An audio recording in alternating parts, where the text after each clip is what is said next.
প্রেমিক লেখক আশরাফুল আলম প্রামাণিক। রাত্রির ক্লান্ত গাঢ় ছায়ায় আমি হেঁটে যাই, বুক ভরা কল্পনা, চোখ জোড়া বিষাদের নির্জনতার মতো। নিজের ছায়া ফেলে রেখে আমার প্রতিটি পদক্ষেপ যেন এক একটি প্রেমের সমাধিস্থল। আমি সেই প্রেমিক যে ভালোবেসেছিল তিনটি নারীর তিনটি পৃথিবীকে, তবু নিজের একটি ঘর গড়তে পারেনি কখনো।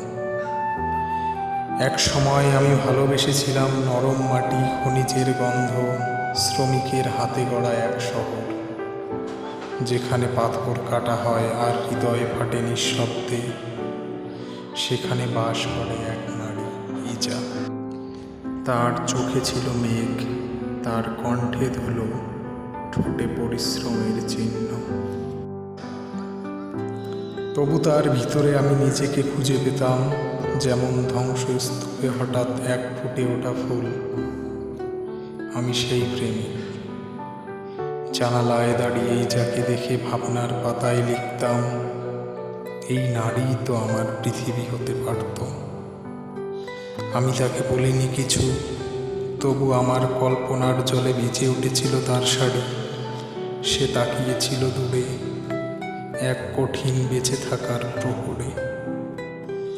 তবু আমি থাকতে পারিনি, কারণ রক্তে লেখা আছে এক অস্থির পদ্ম, যা শুধু ছেড়ে যাওয়ার কথা বলে। এরপর একদিন এক কাঁচা ঘরের ভেতর এলো জুলি। তার ঠোঁটে ছিল বিজ্ঞাপনের হাসি, চোখে ঝিলিক, পায়ে শহরের শব্দ। সে বলেছিল, তুমি লেখো তাই ভালোবাসো। আমি হেসেছিলাম, আমি চুপ ছিলাম, আমি জানতাম। আমার কণ্ঠে তখন ইজার ধুলো লেগেছিল। তারপর আমি যাই আর এক পৃথিবীতে, যেখানে আলো, ক্যামেরা, মুখোশ আর অভিনয়। জুলি আমার পাশে, এক উষ্ণ উচ্চারণ হয়ে, তার গন্ধে শহর, তার চাহনিতে ধোয়া। তার পাশে বসলে মনে হয় যেন কফির কাপে সময় চলে যায়। কিন্তু প্রেম রয়ে যায় চিত্রনাট্যের অন্তর্বাসে লুকানো কোনো সংলাপের মতো। আমি ভাবি, এই নারী কি আমাকে চায়, নাকি আমার গল্পের লেখককে? আর তখনই শব্দ হয়ে উঠে দাঁড়ায় এক নিঃসঙ্গতা। তারপর এক সাদা টেবিল ঘর, এক নিয়মের নারী সুইটি। সে আমাকে বলেছিল, তুমি ঘর চাও? আমি তাকিয়েছিলাম জানালায়, রেল লাইন, কিছু কাক, এক বিকেলের আলো। আমি জানতাম আমার জন্য কোনো ঘর নেই, আছে কেবল যাত্রা, চলমানতার মিথ্যে প্রতিশ্রুতি।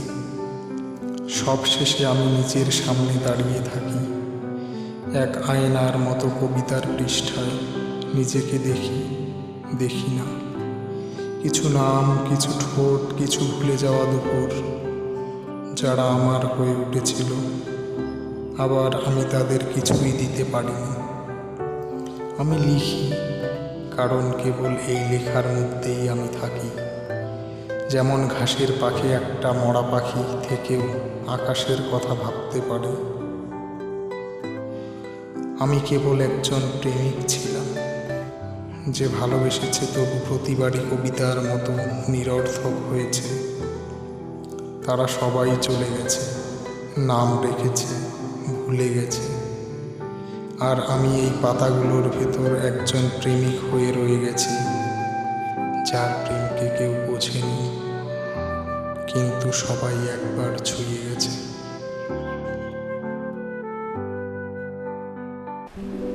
Thank you. Please subscribe my channel.